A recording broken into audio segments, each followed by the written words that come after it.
Hi, this is Bill, and you're on Finest Travel Beat with Angela and Bill. Today we're on the most unique ports in Alaska, Juneau, which is the capital. We're taking you along on an unforgettable princess cruise excursion to a real summer dog sled camp, home to Iditarod athletes. We're going to talk about Juneau itself, why it's landlocked. We'll talk about our incredible guide there, and the trails of the camp. Yes, we held the puppies. We'll show you some of that later. And we'll wrap up with some information about Juneau, Alaska itself, some of the places in town, and also give some information on some of the other excursions available. So sit back, relax, and we hope you enjoyed this video.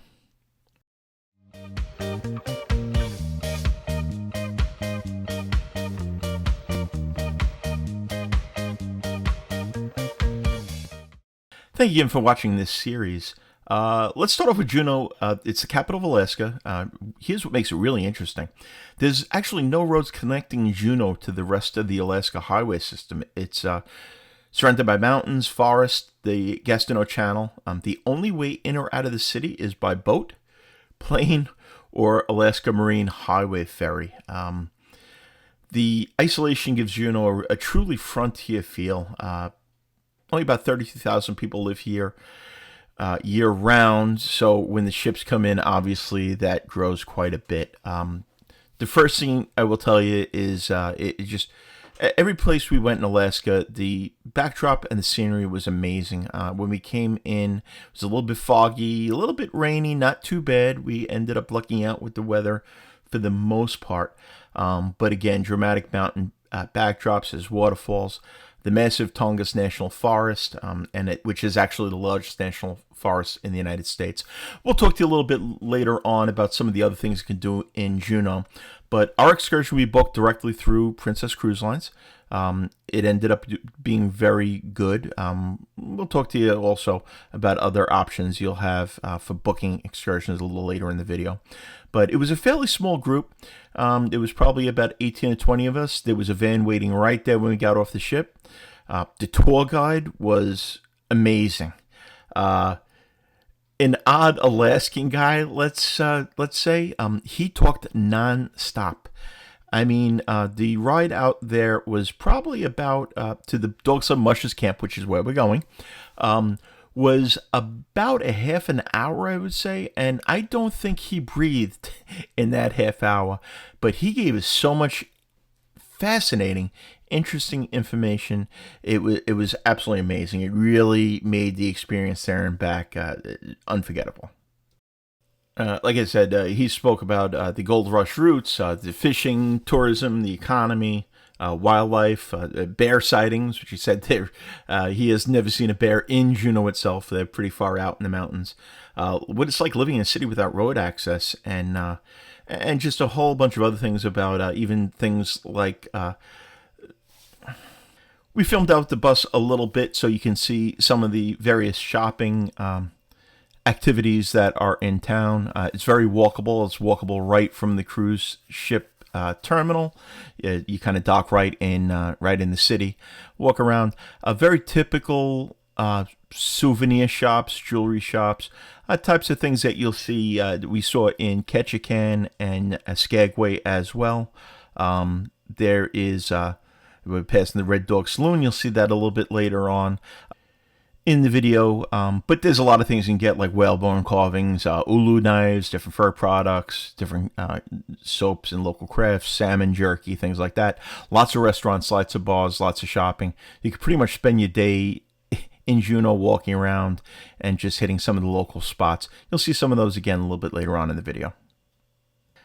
As we do the ride out, let me just discuss some of the other excursion options in Juneau. One that's very popular is whale watching tours. We did not choose that. We really want to see a dog sled.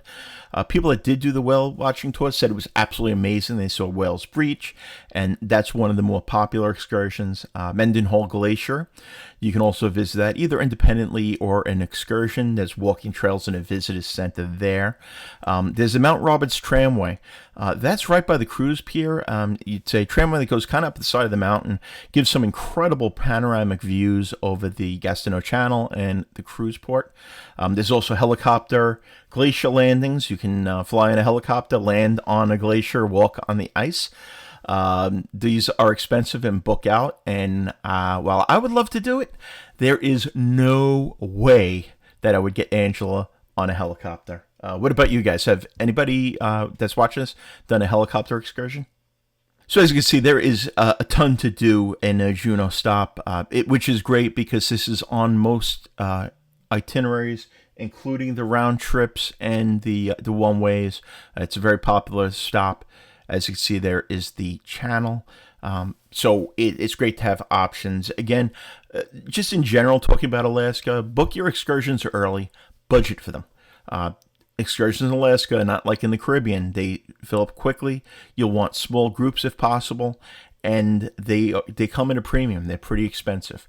Right now, we're looking at the skunk cabbage. Skunk cabbage is kind of interesting, and it's a smell in the forest. When they're disturbed or crushed, they emit a strong odor, which you can actually smell through the bus. So that wasn't really a lot of fun. But getting back to excursion options, one thing that we usually book a lot of our excursions through is Project Expeditions. They're excellent. There's a few others. Shore excursion groups are out there as well. We have links to that on our our Linktree feed. You can find that in the comments below. But Project Expedition, generally, they're very similar to us. Sometimes they're small groups. It's another good option, especially if the Princess ones are sold out. There is a little hut there that he pointed out that has been in the family. I wish I remembered the name of the guy, but he's lived there for many, many years, and it's got a very lightweight dog sled there. This was right at the entrance to the Mushers camp, which you'll see in a couple of minutes. So right past there, we're going to be arriving at the Princess Dogsled camp. To give you a little information, this is not one of these tourist trap things. If you watched our video on the Yukon and White Pass Railway, we went to kind of a tourist trap type of place that they did have dog sleds there. This is not a tourist trap. This is a working Iditarod summer camp. The Iditarod dog sled is that's a famous dog sled race that goes throughout Alaska every year. A lot of history behind that. But this is where a lot of the Iditarod champions and dogs come for the summer to continue working out. Obviously there is not a lot of snow in the summertime. It's kind of their off season. So this is kind of like a doggy summer camp, if you will. As you can see from here, it's a bit of a drive through the woods on these really small paths to get to where it actually is. But we could hear the dogs yelling and barking and yelping even as we get closer. As you can see, these are very small, narrow paths, and you'll see us on the sled a little bit later on in the video.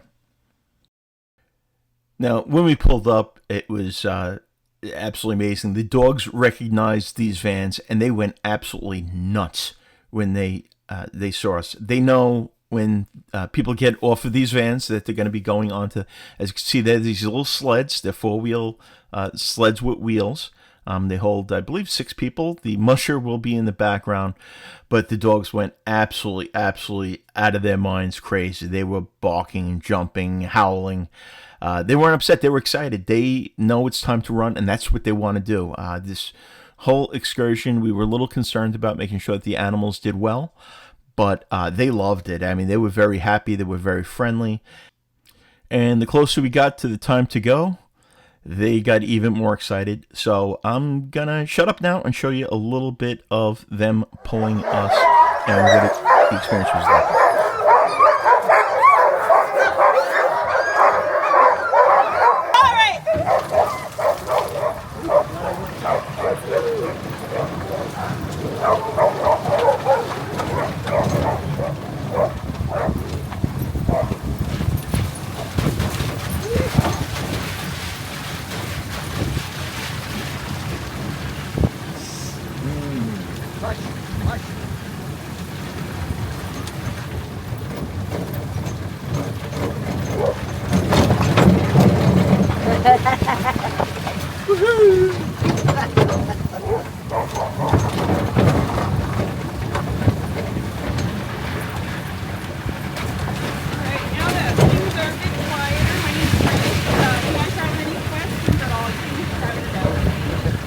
How long's the ride? It's like 15 minutes. It's a little over a mile, and we take a break out. Okay.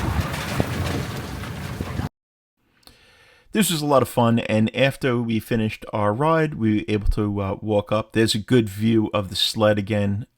Again, the musher stands on backward, kind of brakes to slow the dogs down because they just want to take off. And they use verbal commands to tell the dogs where to go. But they gave a lot of information about the different breeds of dogs, how they're trained from puppies, how they're assembled, the diet they require, how they build the stamina, the bond that they have, and their living conditions, which are pretty good. They, like I said, they're a little muddy now because it was wet out, but they keep them nice and clean and well fed and watered. And it was nice. We got to pet them afterwards. After that, we had a short wait till we had a little presentation. They gave the history of the Iditarod. We were able to walk over this little wooden suspension bridge. Over beautiful water. Again, everywhere you go in Alaska, you turn around, it's just amazing scenery. Hopefully you've been watching the rest of these videos and just seeing all we've seen, because it was 2 weeks of the most incredible wow moments we have ever had in our lives. After we walked around a little bit, we went to an area where they give us a little history of the Iditarod. They had some displays, static displays there of the sleds, the type of things they have to carry, how long it is, the history, how they keep the food for the dogs, and things like that. Very, very interesting and informative.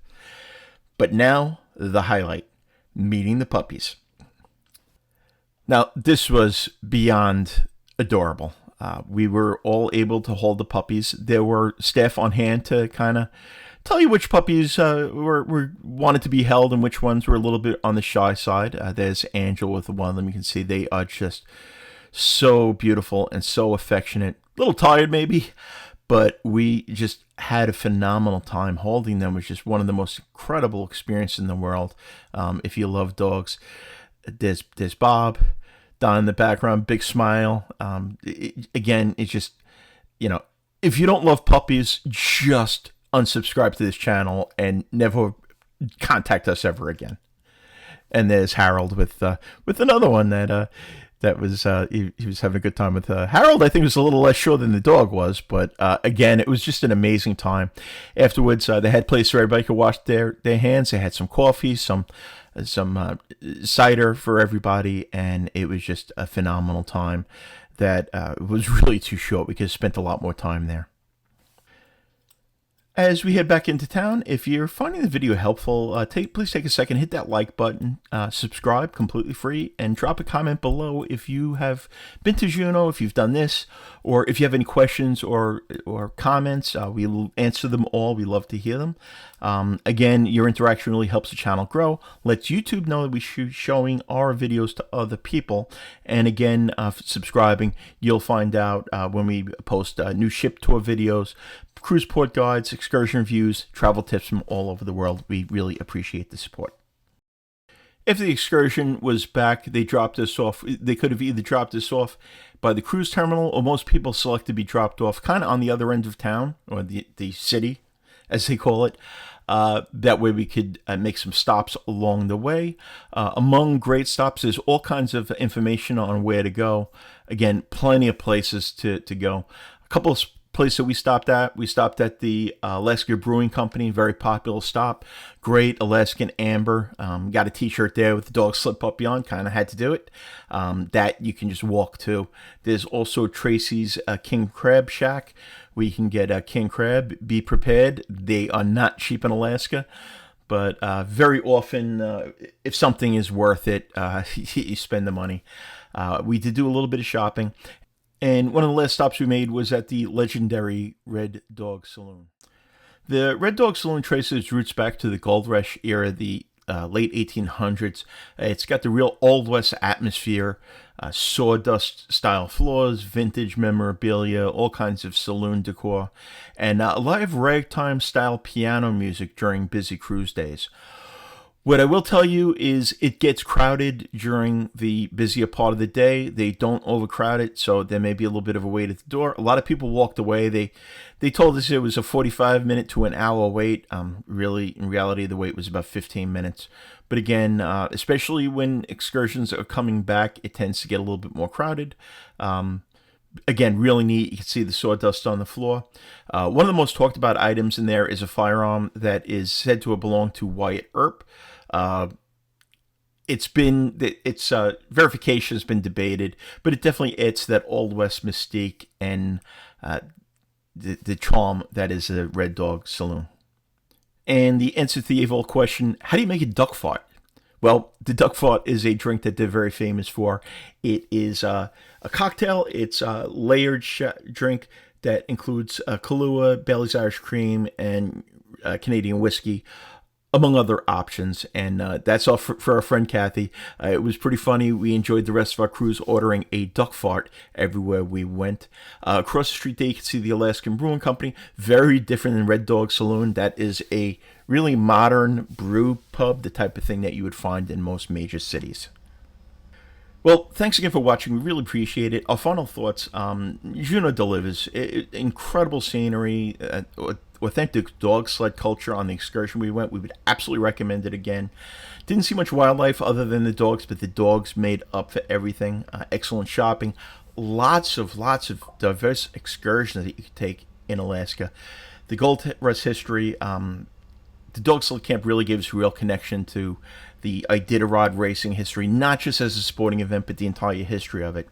So if you're planning an Alaskan cruise, definitely we would recommend that excursion. And if you need assistance, please reach out to us, whether it be to book your next cruise or an excursion or anything like that.